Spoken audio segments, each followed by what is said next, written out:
And now the end is near, and so I face the final curtain.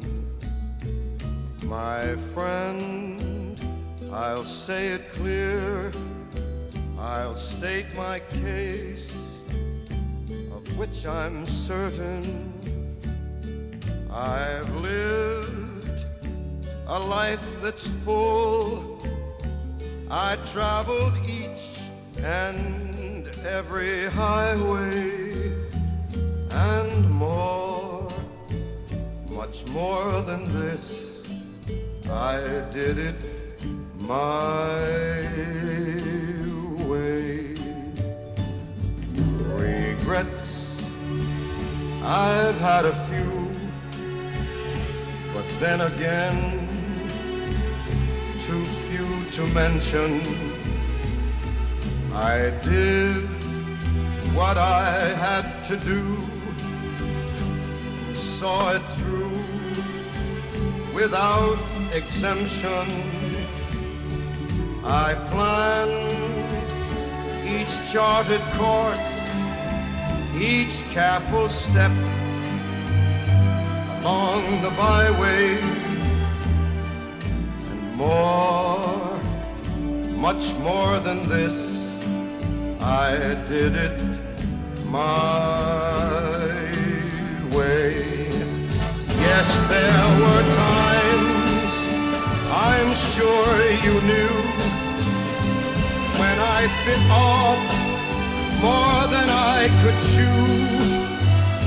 But through it all, when there was doubt, I ate it up and spit it out. Howdy, folks. Today we're going to talk about Nobody. This is probably going to be my final tuning for Planner IEMs. I am only using the second generation 14.2.3.8 millimeter drivers that you can find in a bunch of IEMs, but only the second generations. On the left hand side here, we have the actual tuning. Things to note.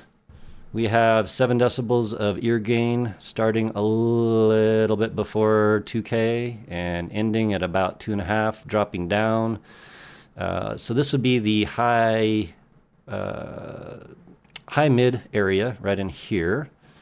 And so then we drop down pretty much forgiveness all the way into the treble regions. We have an 8K peak. I'm not smoothing this, but it's basically not there. You can't hear it. It's really not there. That's probably just the coupler.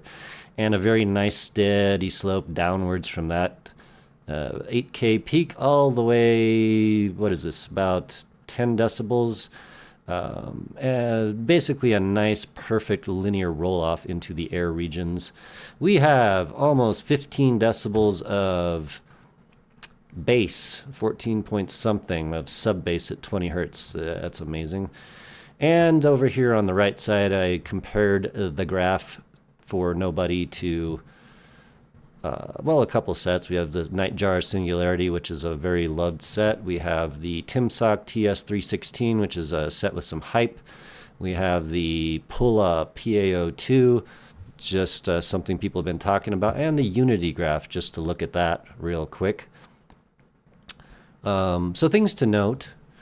If we compare it to the Nightjar Singularity, we're going to have pretty well the same bass, sub-bass, mids, and all the way up into about the high mids, in which case then I'm going to be dropping down, whereas the Nightjar goes up.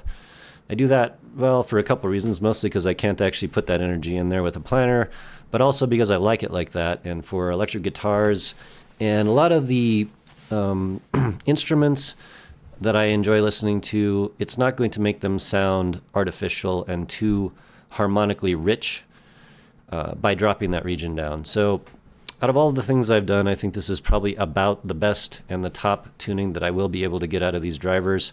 I had to use all my tricks, so I got my unicorn comb, I had to open the shell, I had some hookers and some cocaine, and at the end of the day, after a couple days of tuning, working out how I wanted vocals to sound, how I wanted guitars to sound, how much bass I wanted, I tried venting, I tried not venting, This ended up being the best thing that I've heard.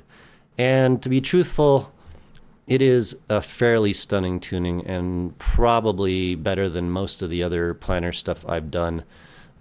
It does require the second gen drivers. I can't do this out of anything else. Also, the new 14.5 millimeter drivers, they don't even come close to this. The stage on this thing is bonkers 3D. You know, it's all the stuff that I normally do. It's just that in this particular case, we have no sort of presence 8K peak. It's been removed entirely. I think that's just the coupler. And then we have a nice steady slope down in the treble. And there's a lot of planners, like for instance, that have the same energy above 10K as the mid-range, which is around 200 to 1K or 300 to 1K. So if I have error in that region at that high level, I'm not going to be able to turn up. The volume scaling is not wonderful. And then also there's a lot of tracks that, like for instance, Cascade, which are mixed really high biased, and they're just going to sound completely unusable. And so, at the end of the day, this is going to be probably the last tuning I'm going to be putting out for this particular driver, and it's also the best. And I won't be making these for at least a couple months because I have things I have to accomplish in life. But right on, I will talk to you guys on the next one.